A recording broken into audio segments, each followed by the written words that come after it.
Le point d'information de 2 heures sur l'amélioration du bien-être des Chinois a attiré de nombreux journalistes. Comme l'a déclaré dans son rapport de travail le secrétaire général Xi Jinping, améliorer le bien-être des populations est l'objectif fondamental du développement de la Chine. Les responsables politiques des 5 principaux départements ont présenté les réalisations dans ce domaine au cours des 5 dernières années. L'assurance médicale de base couvre désormais plus d'1,3 milliard de personnes, ce qui signifie que l'assurance médicale de base a été entièrement couverte. La Chine a également créé plus de 65 millions d'emplois. Près de 9 millions de personnes difficilement employables sont entrées sur le marché du travail avec succès. L'objectif qu'aucun enfant ne quitte l'école en raison de difficultés économiques a fondamentalement été atteint.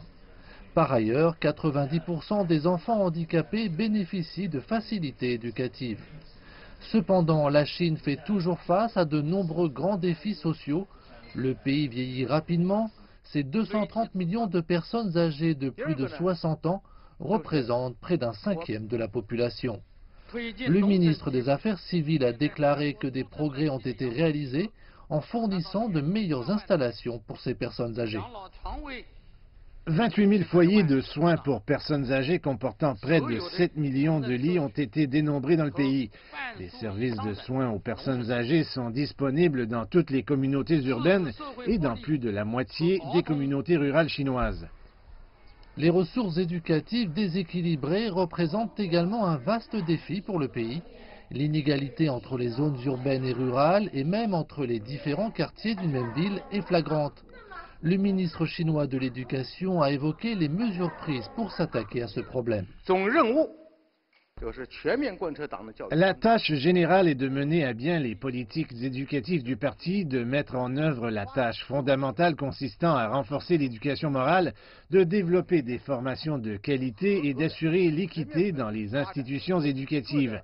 L'objectif fondamental de nos politiques est de fournir des avantages aux zones rurales, aux écoles les moins performantes, aux zones les moins privilégiées et aux personnes rencontrant des difficultés économiques. Le ministre chinois de l'Éducation a également énoncé des objectifs pour 2020 en abordant cette question. Le taux brut de scolarisation dans les écoles maternelles des enfants de 3 ans atteindra 85% et sera de 90% dans l'enseignement secondaire. La Chine permettra également la présence de davantage d'enseignants de qualité. Dans son rapport, le secrétaire général Xi Jinping a fait allusion à cette contradiction principale chinoise où le développement déséquilibré et inégal du pays et le besoin grandissant d'une vie meilleure ne cessent de croître. Ainsi, le parti recherche activement des moyens plus durables de faire progresser le développement humain. Je pense que ce sont les principes directeurs du travail de ce ministère et leurs ambitions pour l'avenir.